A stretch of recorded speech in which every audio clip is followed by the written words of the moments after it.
Hi everyone, let us begin our session today. So इस video में हम first chapter का फर्स्ट क्वेश्चन का सेकेंड पार्ट डिस्कस करेंगे.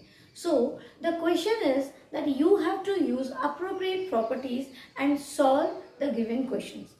इस क्वेश्चन में एक्सरसाइज 1.1 का फर्स्ट क्वेश्चन और सेकेंड क्वेश्चन दोनों में ही क्लियरली मेंशन है कि आपको अप्रोप्रिएट प्रॉपर्टी दैट इज कोई सूटेबल प्रॉपर्टी यूज करके ही क्वेश्चन को सॉल्व करना है. तो चलो without any delay let us start the explanation.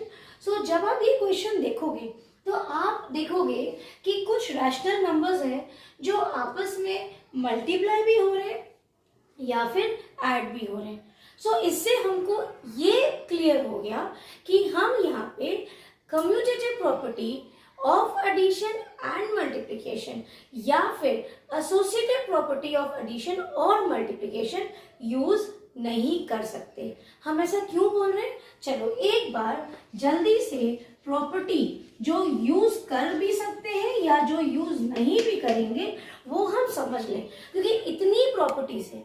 यहाँ पे बस यही एक प्रॉब्लम होती है कि हमें अगर प्रॉपर्टी बता दी जाए तो हम सॉल्व कर लेंगे, पर अगर प्रॉपर्टी भी ना बताई हो और ये कहा जाए कि आप अपने हिसाब से समझो कि कौन सी प्रॉपर्टी यूज होगी और सॉल्व करो, it becomes little tricky. So let us understand. See, commutative property का मतलब होता है कि यहाँ पे हम कोई भी दो नंबर से डील करते हैं. It is assume a and b. So commutative property of addition का मतलब होगा कि दो नंबर को आप किसी भी फॉर्म पे ऐड करो, a प्लस बी करो या b प्लस ए करो, आंसर सेम आएगा.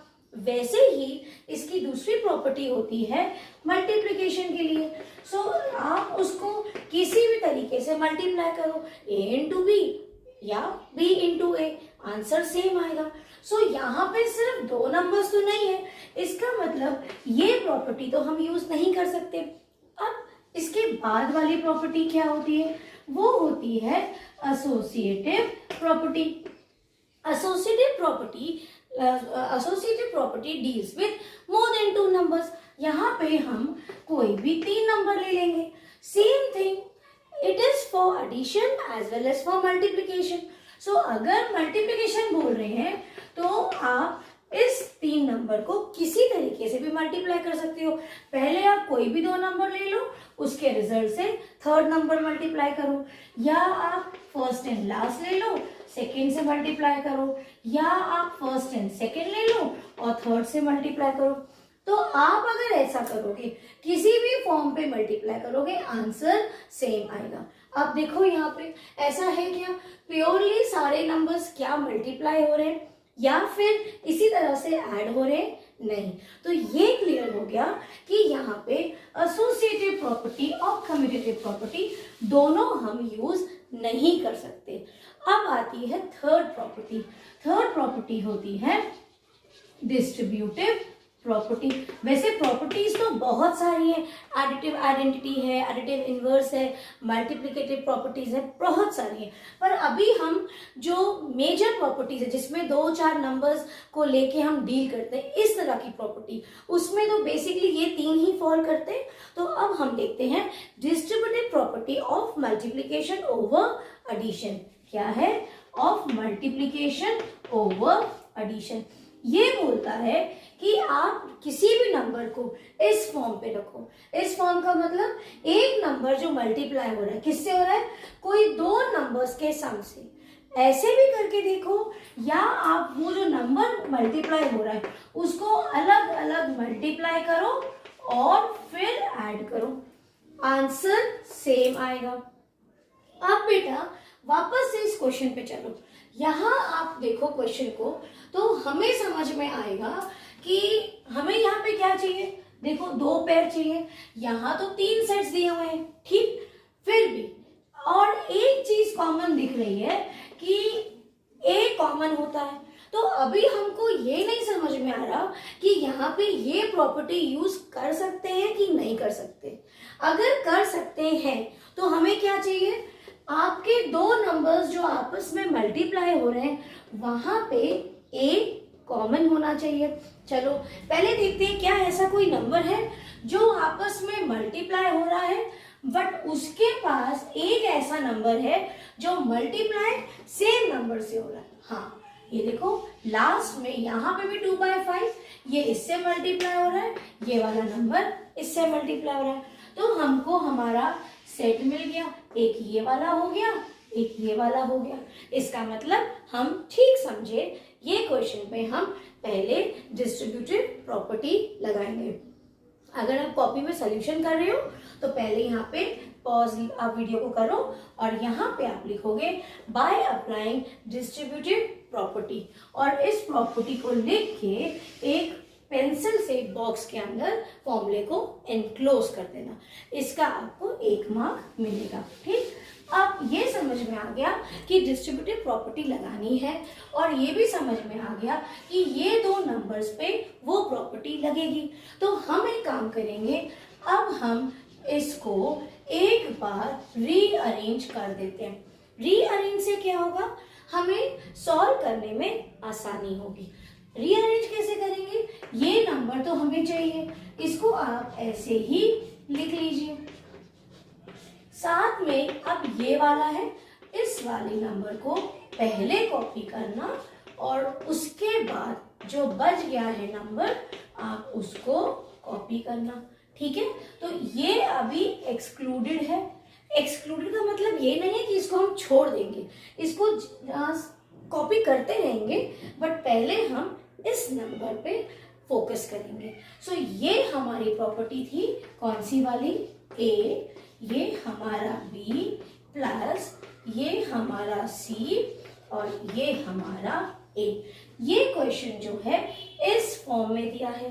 प्रॉपर्टी में क्या था, a into b plus a into c is a b plus c. Star point ये जो है ये इसका टर्निंग पॉइंट है क्वेश्चन का। बस यहाँ पे आपको अब ध्यान रखना है, हमको प्रॉपर्टी समझ में आएगी कौन सी लगेगी। जब ये समझ में आ जाता है कि कौन सी प्रॉपर्टी लगेगी, उसके बाद अगर क्वेश्चन में इस फॉर्म पे दिया है तो आप इसका सेकंड फॉर्म ये वाला फॉर्म यूज करोगे, या फिर बोल सकते हो ये फॉर्मूला यूज करेंगे। सो ये क्या है, a bracket b plus c. Exactly इस क्वेश्चन को हम इस फॉर्म पे लेके आएंगे। a की वैल्यू क्या है, ये देखो हमने ऑलरेडी, इसीलिए मैंने पेंसिल से यहाँ पे आप लोग भी डाउन एरो मार के हाईलाइट कर देना, a क्या है, इजी रहता है। मैंने भी इसको एरो से इसीलिए मार्क कर दिया कि गलती ना हो। a की वैल्यू क्या है, 2/5 ब्रैकेट, b की वैल्यू क्या है, -3/7 प्लस c की वैल्यू क्या है, 1/14।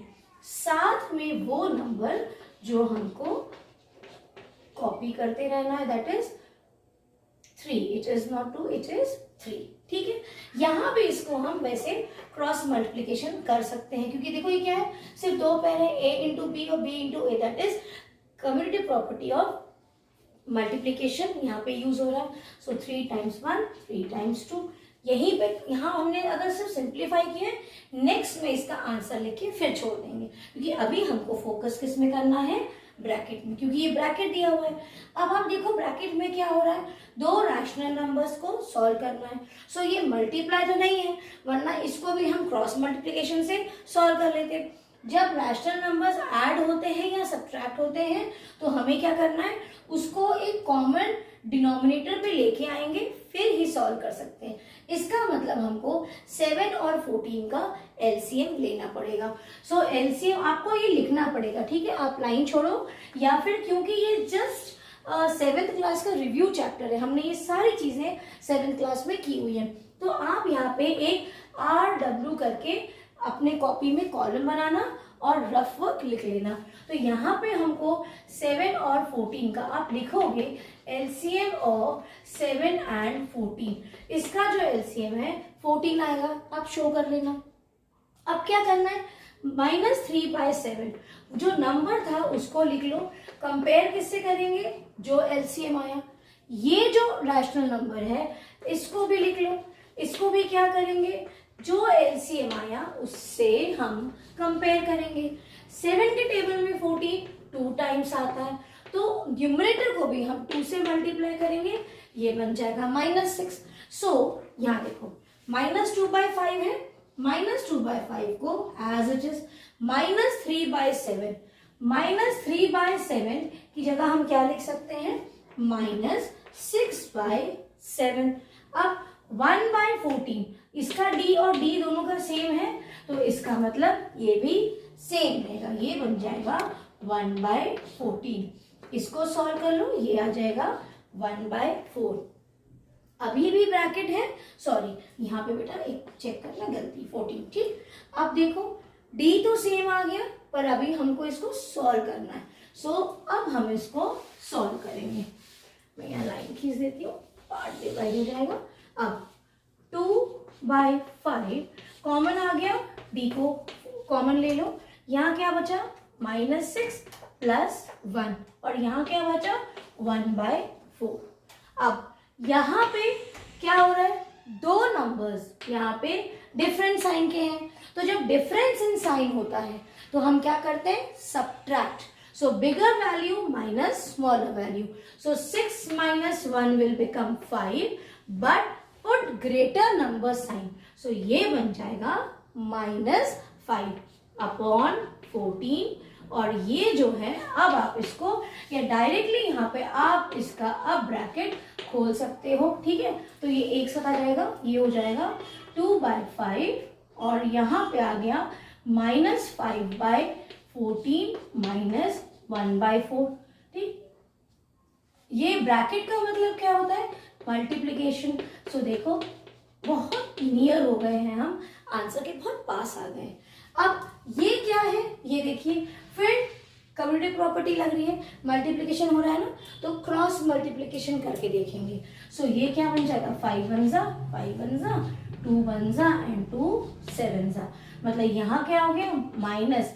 ये जो माइनस है इसको भूलना नहीं है, ध्यान देना बेटा, सिर्फ साइन की ही गड़बड़ी होती है। सो -1/7, और ये हो गया -1/4। अब ये तो लास्ट पार्ट बेबी गेम हो गया, क्योंकि आपको पता है डिनोमिनेटर अगर अलग है तो हम क्या करेंगे, इसका एलसीएम लेंगे। 4 और 7 का 28 आएगा, पर आप एक बार शो कर देना, ठीक है, कॉपी में रफ वर्क जैसे बताया आपको, एक कॉलम करके कर देना। आपका एलसीएम क्या आ गया 28, मतलब 1 जो -7 है उसको आपको 28 से कंपेयर करना है। 7 के टेबल में 28 कब आता है, 4 टाइम्स, तो इसको भी 4 से मल्टीप्लाई करोगे, ये क्या होगा -4। और ये जो -1/4 है इसको भी 28 से कंपेयर करोगे, सो ये कितना हो जाएगा 7 टाइम्स। सो इसका आंसर क्या आ जाएगा -7/28। अब बस इसकी जगह पे -1/7 की जगह पे जो इसका इक्विवेलेंट फ्रैक्शन आया है वो आप लिख लो। देखो d कॉमन आ गया ना, बस इसीलिए हम एलसीएम लेते हैं। ये -7 और -4 एंड -7, ये बन गया -11/28, और यही है आपका आंसर। तो देखा इक्वेशन कितना इजी था, सिर्फ एक सही प्रॉपर्टी लगानी है और आपको ध्यान पे रखना है कौन सी प्रॉपर्टी कब लगानी है। सो इस कॉपी कर लो क्वेश्चन को आप वीडियो पॉज करके, and I hope you have understood the question well. God bless you.